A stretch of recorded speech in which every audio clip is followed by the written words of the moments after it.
ಮಂತ್ರಿ ಸ್ಥಾನದಲ್ಲಿ ನ್ಯಾಯ ಸಿಕ್ಕಿದೆಯಾ ಇಲ್ಲಿ ಕರ್ನಾಟಕದಲ್ಲಿ? ಯಾವ್ಯಾವ ಸಮುದಾಯಗಳಿಗೆ ಸಿಕ್ಕಿದೆ, ಏನೇನು ಆಗ್ತಾ ಇದೆ ಅಂತ ಜನರಿಗೆ ಗೊತ್ತಿದೆ. ಅದೆಲ್ಲ ಅಸಮಾಧಾನ BJPನಲ್ಲಿ ಕುದೀತಾ ಇದೆ. ಇವತ್ತಿಲ್ಲ ನಾಳೆ ಅದು ಸ್ಫೋಟ ಆಗೇ ಆಗುತ್ತೆ. JDS ವಿರುದ್ಧ ಇರ್ಬೋದು ಅಥವಾ BJPಯವರ ಹೈಕಮಾಂಡ್ ವಿರುದ್ಧ ಇರ್ಬೋದು. ಸರ್, ಹಾಗೆ ಡೆಲ್ಲಿಯಲ್ಲಿ CM DCM ಕೂಡ ಇದ್ದಾರೆ. ಸಭೆ ಆಗಿದೆ ಸರ್, ಸಾಕಷ್ಟು ವಿಚಾರಗಳು ಚರ್ಚೆ ಆಗಿದೆ. ಹಗರಣಗಳನ್ನು ಸರಿಯಾಗಿ ನಿರ್ವಹಣೆ ಮಾಡಿಲ್ಲ. ಇಲ್ಲ ಅದಲ್ಲ ನೋಡಿ, ಈಗ ಮುಂಚೆ ಥರ ಅಲ್ಲ ಇವ್ರೆ. ನಮ್ಮ ಮನೇಲೆ ಮೀಟಿಂಗ್ ನಡೀತದಲ್ಲ, ನಮಗೂ ಗೊತ್ತಾಗ್ತದಲ್ಲ ಏನು ನಡೀತಾ ಇದೆ ಅಂತ. ಮುಂಚೆ ಥರ ಇಲ್ಲ ನೋಡಿ. ಹಿಮಾಚಲ್ ಪ್ರದೇಶ್, ತೆಲಂಗಾಣ, ಕರ್ನಾಟಕ, ಜಾರ್ಖಂಡ್, ಹರಿಯಾಣ, ಮಹಾರಾಷ್ಟ್ರ, ಈ 6 ರಾಜ್ಯಗಳ ಬಗ್ಗೆ ಮೀಟಿಂಗ್ ಕರೆದಿದ್ದಾರೆ.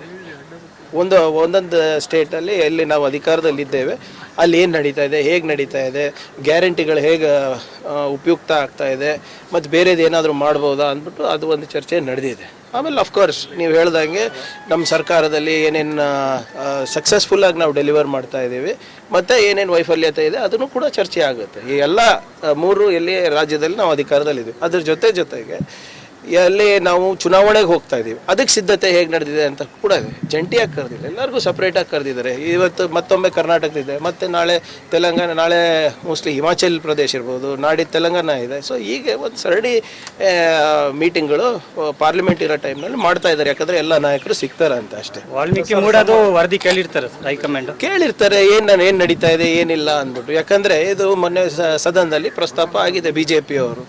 ಸೊ ಒಂದು ಭಾಳ ಏನು ತಪ್ಪು ಮಾಹಿತಿಯನ್ನು ಬೆಂಗಳೂರಿನ ಒಬ್ಬರು ಸಂಸದರು ಪಾರ್ಲಿಮೆಂಟಿಗೆ ನೀಡಿದ್ದಾರೆ. ಸೊ ಅದ್ರ ಬಗ್ಗೆನೂ ಚರ್ಚೆ ಆಗೇ ಆಗುತ್ತೆ, ಏನಿದು ಹೇಗಿದೆ ಅಂತ. ಯಾಕಂದರೆ ಗವರ್ನರ್ ನಿಮ್ಗೆ ಗೊತ್ತಿರೋ ಹಾಗೆ ಗವರ್ನರ್ ಅವರು ರಿಪೋರ್ಟ್ ಕೇಳಿದ್ದಾರೆ. ಏನಪ್ಪ ಅಂತ ಕೇಳಿದ್ರಲ್ಲಿ ತಪ್ಪೇನಿದೆ, ಆದರೆ ಇದರಿಂದನೇ ಎಲ್ಲನೂ ಆಗುತ್ತೆ ಅಂತ ಅದು ಸುಳ್ಳು ಸುದ್ದಿ. ಸರ್, ಹಾಗೆ ಏನಂತಂದ್ರೆ ಕರ್ನಾಟಕ ನೋಡಿ ಅಂಥದ್ದು ಯಾವುದೇ ಸುದ್ದಿ ಇಲ್ಲ. ನೀವೇ ಮಾಧ್ಯಮದವರು ಹೇಳ್ಬೇಕು. ಇಲ್ಲ ಮೇಸ್ತ್ರಿ ಸಮಿತಿಯವರು ಇನ್ನೂ ವರದಿ ಕೊಟ್ಟಿದ್ದಾರೋ ಇಲ್ಲೋ ಅಂತ ಗೊತ್ತಿಲ್ಲ. ಬಟ್ ನನ್ನ ಮಾಹಿತಿ ಪ್ರಕಾರ ಅದ್ರ ಬಗ್ಗೆ ಯಾವುದೇ ರೀತಿಯಾದಂಥ ಚರ್ಚೆ ಇಲ್ಲ. ಸರ್, ಈಗ ನಾಳೆ ಕ್ಯಾಬಿನೆಟ್ಗೂ ಮುನ್ನ CM ಬ್ರೇಕ್ಫಾಸ್ಟ್ ಮೀಟಿಂಗ್ ಕರೆದಿದ್ದಾರೆ ಮಿನಿಸ್ಟರ್ಗಳ ಜೊತೆ. ಏನು ಸರ್, ನೋಡೋಣ. ನಾಳೆ ಸುದ್ದಿ ಇವತ್ತೇ ಅಂದರೆ ಹೆಂಗೆ? ನಾಳೆಗೂ ಬ್ರೇಕಿಂಗ್ ಇಟ್ಕೊಳ್ಳಿ. ಸರ್, ಹಾಗೆ ಕರ್ನಾಟಕದಲ್ಲಿ ಲೋಕಸಭೆ ಪರ್ಫಾರ್ಮೆನ್ಸ್ ಬಗ್ಗೆ ಹೈಕಮಾಂಡ್ ಕರ್ನಾಟಕದಲ್ಲಿ ಲೋಕಸಭೆ ಪರ್ಫಾರ್ಮೆನ್ಸ್ ಅಂದರೆ 20ಕ್ಕೂ ಹೆಚ್ಚು ಸೀಟ್ ಬರುತ್ತೆ ಅಂತ ನಿರೀಕ್ಷೆ ಇಟ್ಕೊಂಡಿದ್ವಿ. ಕರ್ನಾಟಕದಲ್ಲಿ ಬಂದಿರೋದು 9 ಕೇವಲ. ನೋಡಿ ಯಾಕೆ ಏನು ಅಂತ ಕೇಳಿದ್ದಾರೆ. ಬೇಕಾದ್ರೆ ಹಿಂದೆ ನಿಮ್ಮ ಆರ್ಕೈವ್ಸ್ ತೆಗೆದು ನೋಡಿ. ನಾವು ಯಾವಾಗಲೂ ಕೂಡ 15ರಿಂದ 18 ಬರಬೇಕು ಅಂತ ನಮ್ಮ ನಿರೀಕ್ಷೆ ಇತ್ತು. ಚುನಾವಣೆ ಆದ್ಮೇಲೆ ಕೂಡ ನಾವು ಹೇಳಿದ್ದೀವಿ ಒಂದು 5 ಸೀಟ್ ಕಮ್ಮಿ ಬಂದಿದೆ ಅಂತ.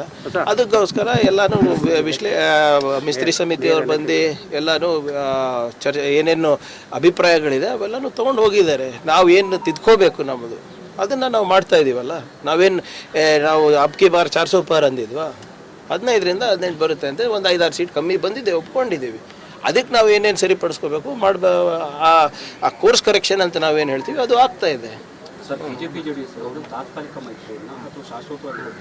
ಅದು ಅವ್ರಿಗೆ ಕೇಳಬೇಕಿದ್ರೆ ನಾನು ಹೆಂಗೆ ಭವಿಷ್ಯ ನೋಡಿಲಿ. ಬಟ್ ಅವ್ರು ಹೋಗ್ತಾ ಇರೋ ದಿಕ್ಕನ್ನು ನೋಡಿದ್ರೆ ಫರ್ಗೆಟ್ BJP JDSನಲ್ಲೇ ಮೈತ್ರಿ ಬೇಕಾಗಿದೆ. ಫಸ್ಟ್ ಆಫ್ ಆಲ್ ಅಲ್ಲೇ ಸಮನ್ವಯ ಬೇಕಾಗಿದೆ.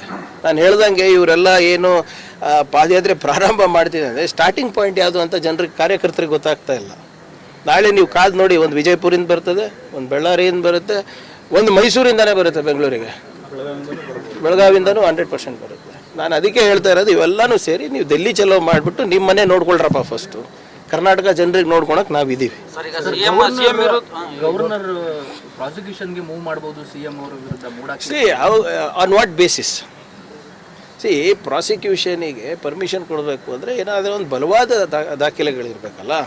ಈಗ ನೀವು ತಮಿಳ್ನಾಡು ನೋಡಿದ್ದೀರಾ, ಮಹಾರಾಷ್ಟ್ರನ ಮುಂಚೆ ತಾವು ನೋಡಿದ್ವಿ, ಎಲ್ಲಿ 5 ಗಂಟೆ ಬೆಳಿಗ್ಗೆಗೆ ಪ್ರಮಾಣ ವಚನಕ್ಕೆ ಅವಕಾಶ ಮಾಡಿಕೊಟ್ವಿ. ಮತ್ತು ವೆಸ್ಟ್ ಬೆಂಗಾಲ್ ಗವರ್ನರು, ಈಗ ಕೆಲವು ಕಡೆ ಗವರ್ನರ್ ಏನು ಸಂವಿಧಾನಿಕ ಪೊಸಿಷನ್ ಏನಿದೆ ಅದು ಮಿಸ್ಯೂಸ್ ಮಾಡ್ತಾ ಇದ್ದಾರೆ, ಇಲ್ಲ ಅಂತಿಲ್ಲ. ಇದ್ರ ಬಗ್ಗೆ ಸುಪ್ರೀಂ ಕೋರ್ಟ್ ಕೂಡ ವ್ಯಾಖ್ಯಾನ ಮಾಡಿದೆ. ಮತ್ತು ಸಾಕಷ್ಟು ಆರ್ಟಿಕಲ್ಸ್ ಕೂಡ ಬಂದಿವೆ ಯಾವ ರೀತಿ ಗವರ್ನರ್ಸು ಅವರ ಪವರನ್ನು ಮೀರಿ ಚುನಾಯಿತ ಸರ್ಕಾರಗಳಲ್ಲಿ ಹಸ್ತಕ್ಷೇಪ ಮಾಡ್ತಾ ಇರೋದು. ಸೊ ಇಲ್ಲೂ ಎಲ್ಲೋ ಒಂದು ಕಡೆ ನಡೀತಾ ಇದ್ದಂಗೆ ಕಾಣ್ತಾ ಇದೆ. ನಾವು ಹೇಳ್ದಂಗೆ IT EDನಲ್ಲೂ ಕೂಡ ಇವ್ರು ಬಳಕೆ ಮಾಡ್ತಾ ಇದ್ದಾರೆ. ಸರ್ಕಾರ ಹೌದು, ರಾಜಕಾರಣ ಬಳಸ್ಕೊಂತ ಇಲ್ವಾ?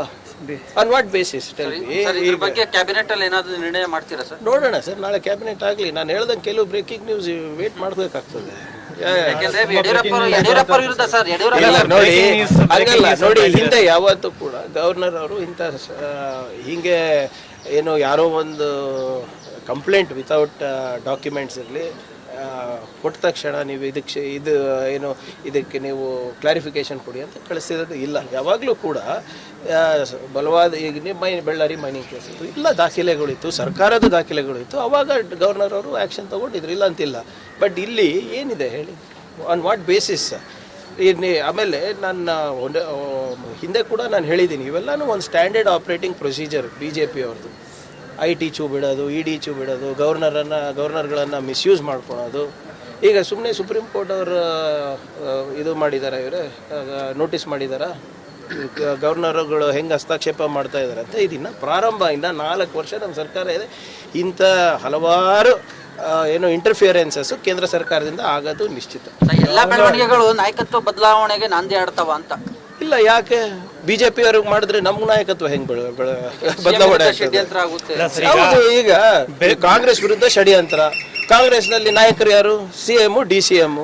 ಕ್ವೈಟ್ ನ್ಯಾಚುರಲಿ ಅವ್ರ ಮೇಲೆ ಆಗುತ್ತಲ್ಲ, ಪ್ರಭಾವ ಬೀಳುತ್ತೆ. ಆದ್ರೆ BJP ಅವ್ರಿಗೆ ನನ್ನ ಪ್ರಶ್ನೆ, ನೀವು ನಿಮ್ಮನೆ ಸರಿಪಡಿಸೋದು ಬಿಟ್ಟು ಚೆನ್ನಾಗಿರೋ ಮನೆಗಳು ಯಾಕೆ ಕೆಡಿಸ್ತಾ ಇದ್ದೀರಾ?